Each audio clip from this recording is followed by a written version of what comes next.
What is up, guys? I am so pumped to be here. I am even more excited that you are here with me as well. I decided to take this first episode to talk about why I decided to start this podcast and what it is all about.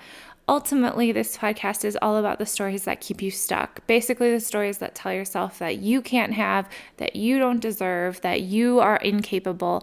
All of the stories that really aren't true, but we all have them and we all tell ourselves these things.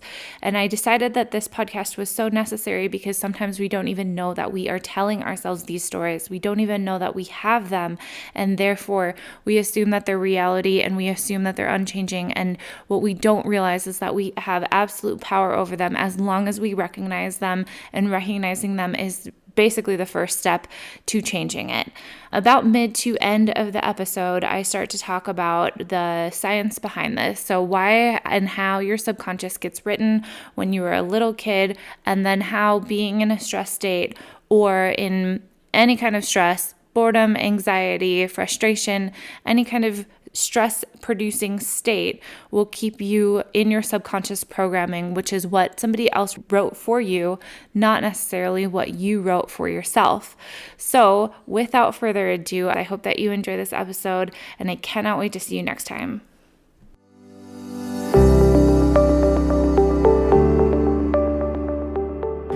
Welcome to the Get Out of Your Head podcast, where we talk all about the stories that keep you stuck, blocked from manifesting what you really want, and away from your authentic life. I am your host, Sarah, from Spirit, Mind, Body.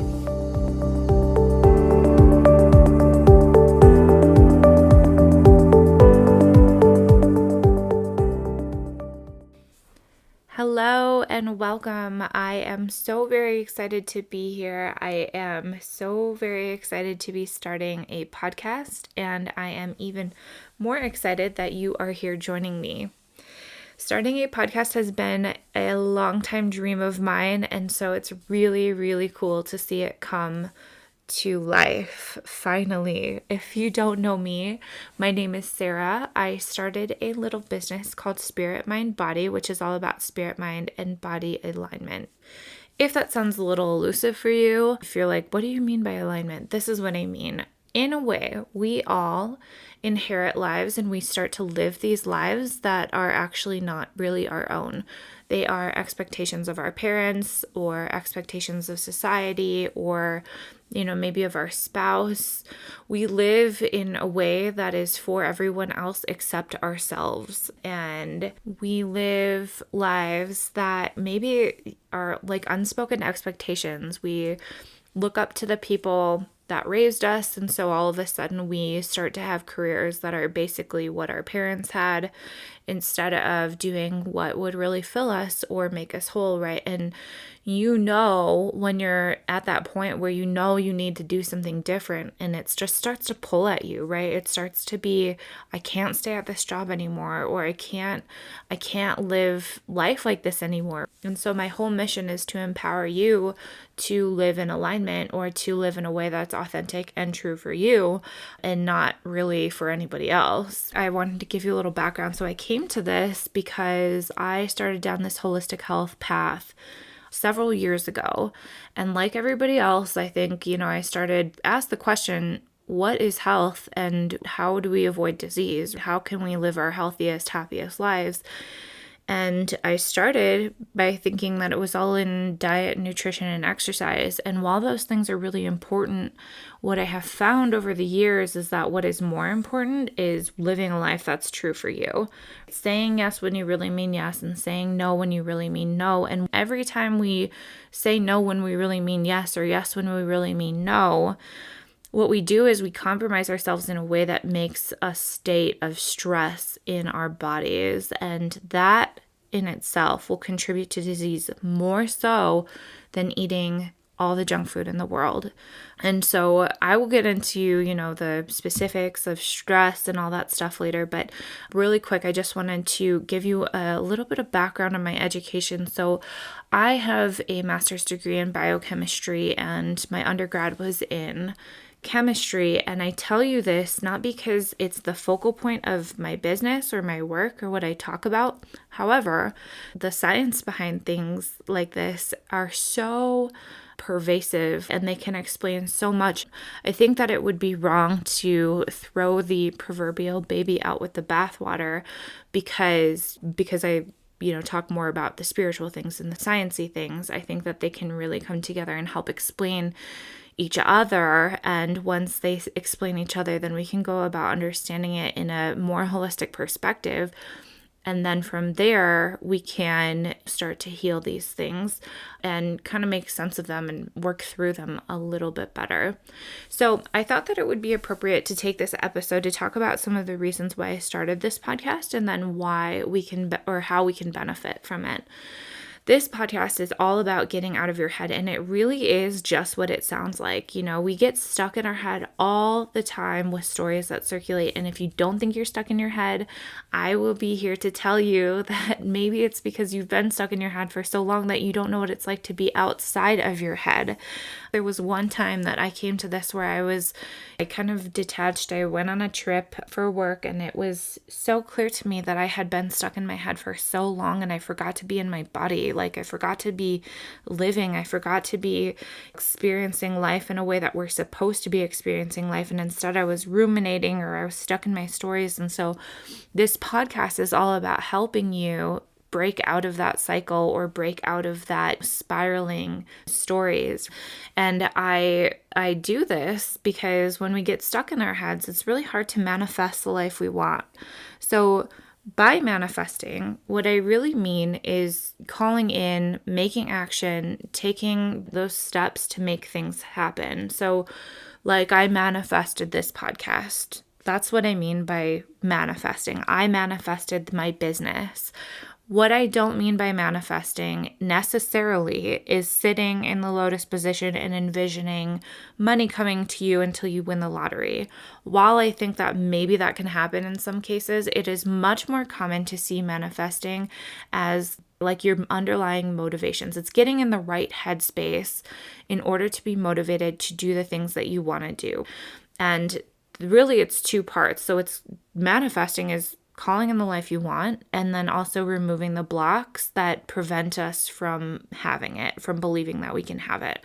And my next episode is all about manifesting, so stay tuned for that if this is something you're interested in. But when we talk about manifesting or we talk about the law of attraction, we put so much emphasis on staying in a high vibe state. And while that is great, we don't address the reasons why we enter a low vibe state. And if we don't address those reasons, then how do we ever get out of it? And so what it can kind of lead to if we are so focused on a high vibe state is kind of like spiritual bypassing, for like lack of a better term. So what happens is we get so focused on living a high vibe state that when we go into a low vibe state, which is true because sometimes life gets us down, or sometimes we get sad, or sometimes we feel separate. We're not allowed to feel those feelings because that's not high vibe. And so really, instead of just throwing that out and saying, oh no, I'm high vibe, and staying in a state of denial, instead, what we do is we recognize these stories when they come up, the ones that kind of bring us down into a low vibe state. And then when we address them and recognize them, then we can start to go about healing them and realizing that maybe there's not that much truth to that, or maybe there is truth and this is what we need to do to heal it. So I just wanted to tell you about my experience really quick. So when I talk about stories, getting out of your head, what I usually call them is ego stories. And I don't know of anybody else who has used this term before. I don't think that it's a common term, and I really don't know what to call it, to be honest with you.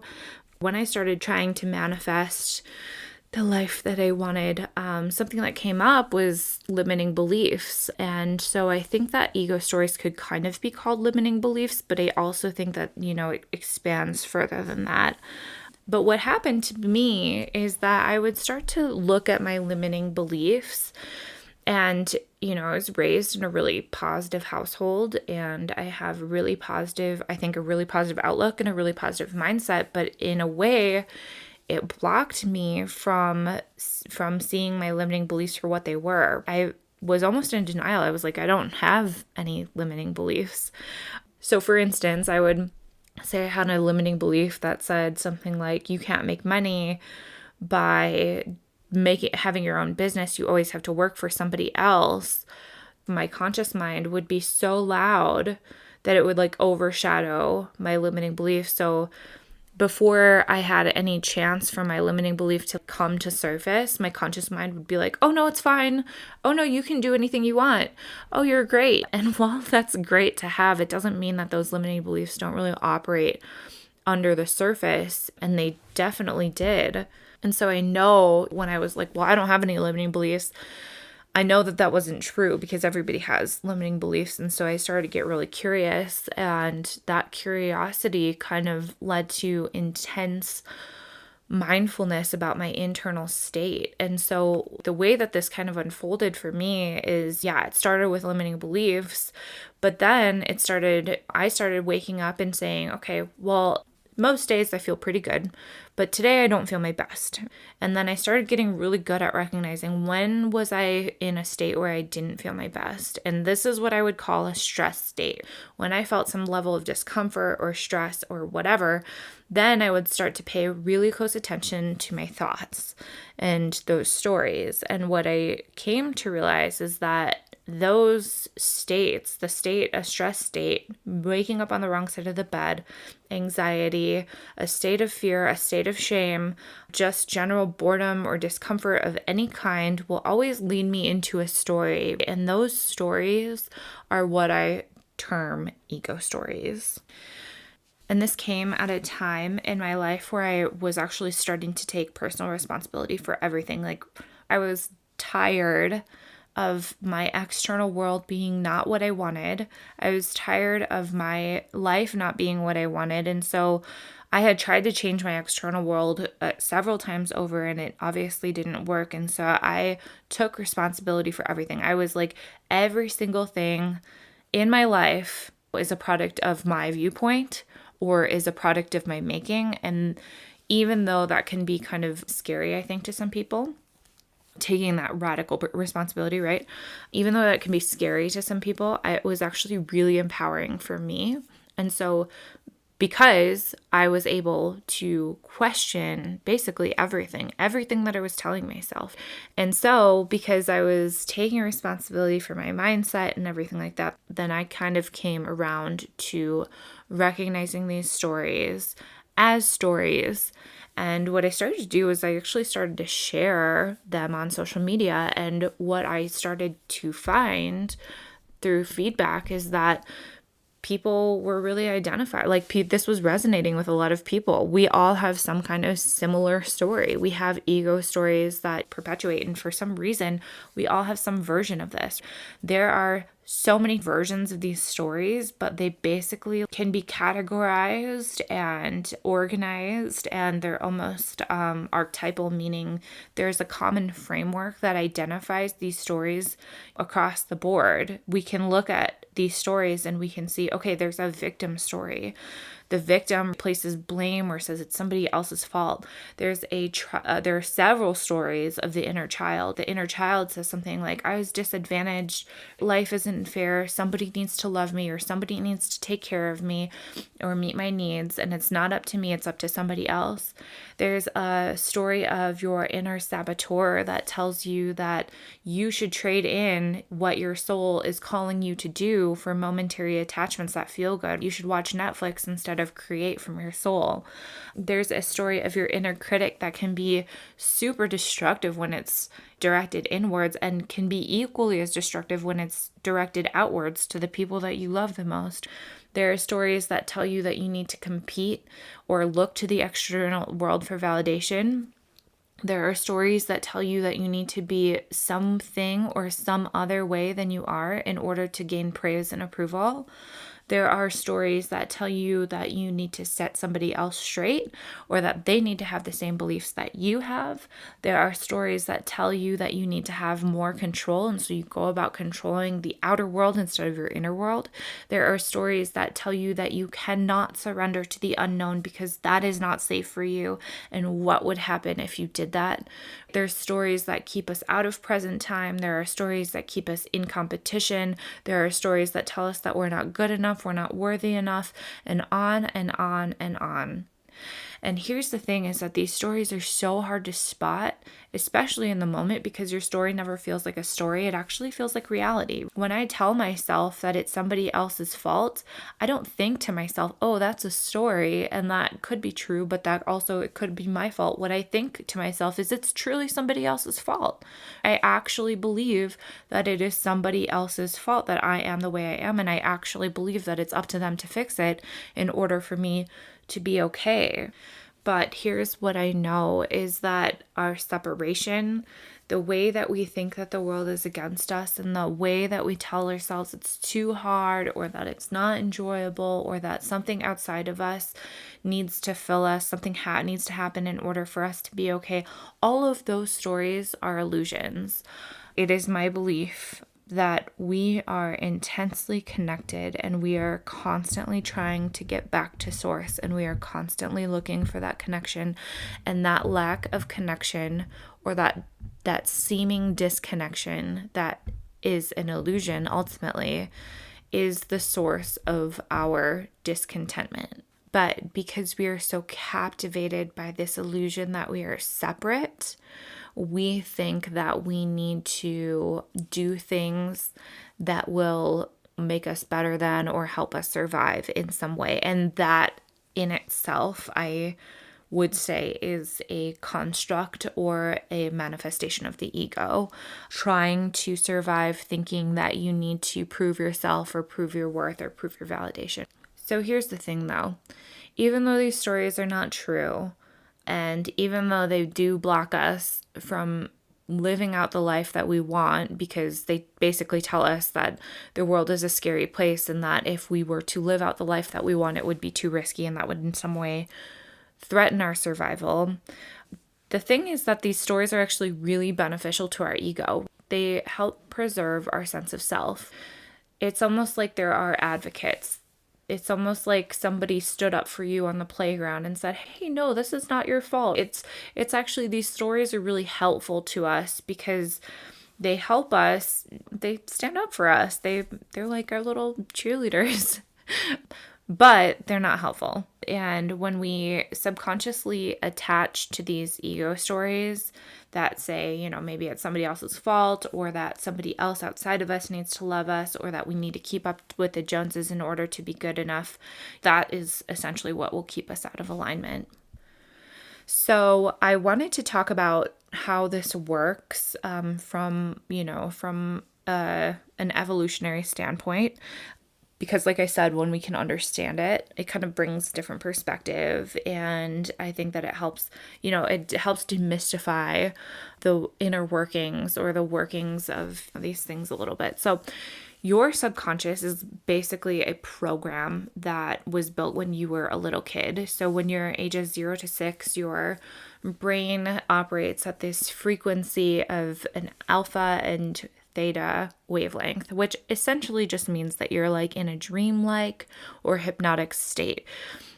Alpha and theta are what we enter when we are hypnotized or when we are sleeping. And so when you're a little kid, up until age 6, you're basically kind of dreamy. Like you're in almost in a dream, and you're very like influenced. And you can tell because little kids will literally say anything you say. It's kind of crazy. But when you're a little kid, you're like a sponge. And so you pick up on all these subtleties, and you pick up things like, what my mom does is what I need to do to be successful. Or, oh, that person told me that I wasn't good enough, and so now I don't think I'm good enough. Or when somebody tells us that, oh, you'll be happy when you get a toy, then all of a sudden we start to think and translate that, oh, okay, well, happiness comes from something outside of me or getting something, and that's what I need to get in order to be happy. And so we make these attachments to things, to buying new things or to having new things. And so this is how the program gets written. This program then follows us into adulthood, where we run it upwards of 99% of the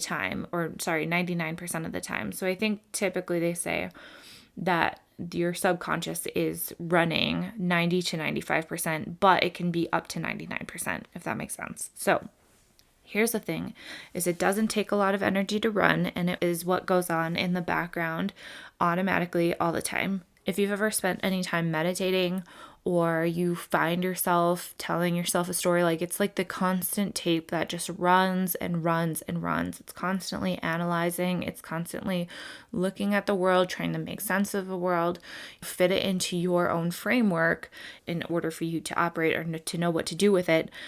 And so this program runs all the time, and it's very low level, like it doesn't take a lot of energy. And so if you're not aware of it, then guess who's in charge 90 to 99% of the time? It's your program. And remember, your program was not really written by you, it was written by your upbringing, what influenced you from birth to age 6. So it's written by your parents and by your teachers and your older siblings and other influences. And so it's not, what I would say, it's not the true you. You didn't write it, somebody else wrote it. So I'm going to come back to the program thing in a minute, but first I want to talk about stress here because there's definitely a link. And so when I say stress, I think that a lot of people conjure up this idea of, okay, this businesswoman's pulling her hair out because she has too many projects, or she's schlepping her kids from basketball to soccer and she just can't keep up, or she's waking up at 2 a.m. That's what we think of when we think of stress. It is that, but it's also like this low level feeling of discomfort. So a lot of things can cause a stressed state, to include things not going your way, to include tight clothes, to include being uncomfortable, to include not getting a good night of sleep. There are a lot of things that can cause a stress state. And so it doesn't have to look just like that businesswoman pulling out her hair, although it can. Because typically we think of when you go on vacation, you shouldn't be stressed. But the truth is that if you're running a story that makes you stressed, then you are stressed. And even though you're sipping pina coladas with your toes in the ocean, you still can be stressed. It doesn't look a certain way on the outside. It's an internal state. And evaluating our internal state is what will get us to healing our stress state more than, what does it look like on the outside. So biochemically, a stress state is one that has you geared towards survival. So evolutionarily speaking, when you run your stress hormones, you're gearing up to run away from a predator or get it ready to fight or flee. Fight, flight, or flee. Words are hard. But what happens is that all your blood rushes away from your thinking brain and it goes to your arms and your legs so that you can get ready to do that. Other non-essential processes in your body get shut down. So when you're stressed, your immune system gets shut down, reproduction gets shut down, digestion gets shut down. Anything that doesn't have to do with fighting the threat at hand gets shut down because you don't need it. You need to take care of the predator so that you can survive. So stress equals survival. And in a survival or in a stress state, you are not doing things that are beneficial for long term because you're worried or you're thinking or you're trying to fight something that is threatening you at this very time. So just a little side note, stress is literally at the root of everything we want to avoid. I talked in the very beginning of this episode about holistic health and what we kind of come to realize, and there's a lot of really good research on this, is that a chronic state of stress will lead to disease, addiction, and being further stuck in your head. And because so many of us are in a chronically stressed state, we don't even realize it. It's almost like the fish doesn't realize it's in water because the water is always around. And so if you don't know what it's like to not be stressed, that is your baseline. It is pervasive. You wouldn't even know what to do to get out of it. And so that's kind of the whole point of evaluating your internal state as a state of stress instead of looking at it from an outside perspective, like what does stress look like? Do you see what I mean? So anyway, in the stress state, your brain defaults to the lowest energy consuming level possible. So to come back to this biochemical stress state, when you are in a stress state, your brain is going to default to the program that consumes the least amount of energy possible. This is because you don't need to think about or solve complex math problems or think about the complexities of the universe when you're being chased by a lion. It doesn't make any sense. What you will want to do is you will want to default to the least amount of energy consuming program possible, which is the program that somebody gave to you when you were little. And so the whole point to me saying all of this is that when we're in a stress state, we have a tendency to run ego stories or to run a program that is not actually ours. This is the program that tells you that you weren't good enough, or that you need to do something in order to be liked or loved. This is the program that is not creative, it is survival. And in that survival state, that is what will keep you away from your authentic self.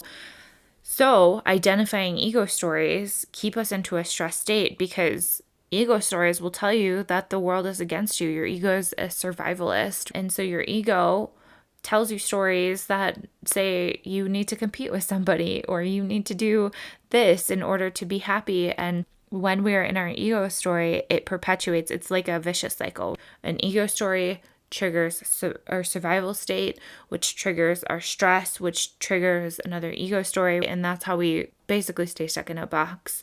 And so what we can do if we learn to recognize this or identify these stories as just stories, then we can start to address it and we can start to detach from it. And when we start to detach from it, what we do is we stop letting it run our lives. We take a more holistic view of things. We have perspective, and so we are not consumed by our story anymore, and we start to control our stories instead of our stories controlling us. And so, like I said, I call this an ego story, but you could call this a survival story. You could call this a story from a state of stress. You could call this a fear-based story. You could call it a limiting belief. You could call it programming. You could call it being in your head. Whatever you want to call it, when you're trapped in this thought pattern or story, you'll have the tendency to trigger a stress state, which perpetuates your story and keeps you rooted in the past. And then we wonder why it's so hard to change it. Or when we say, oh, I'm stuck in a rut, well, that's exactly what it is. It's being in this story that's perpetuated over and over and over again. But before I wrap this up, I want you to know that the ego isn't bad. The ego provides us purpose, motivation. It helps us polarize. It helps us find our people. It helps us say yes when we really mean yes and no when we really mean no.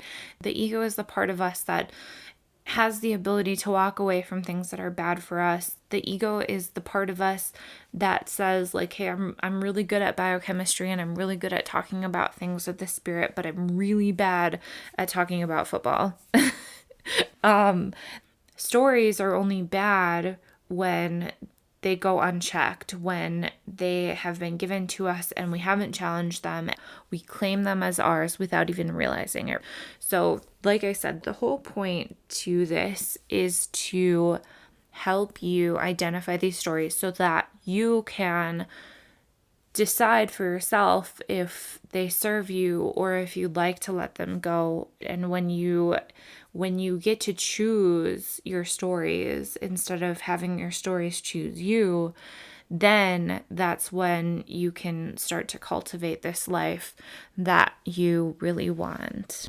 I hope that the information that I talked about today has been helpful. I know for the majority of my adult life, I didn't know these things, and when I learned about them, it helped shape my world in such a profound way, and my hope is that I can just share that with you. So I'm thankful for the way that I can through this podcast. I'm thankful that you joined me, and I absolutely cannot wait until next time. If you enjoyed this episode, I would invite you to subscribe, share it with someone you know, and leave an honest rating or review. You can also connect with me through Instagram at spiritmind.body, through YouTube or my website. Links to all of these can be found in the show notes below. This work is not easy and requires tremendous self-reflection, grit, and a willingness to be misunderstood, and for that, I honor every single one of you for showing up for your authentic self. Until next time.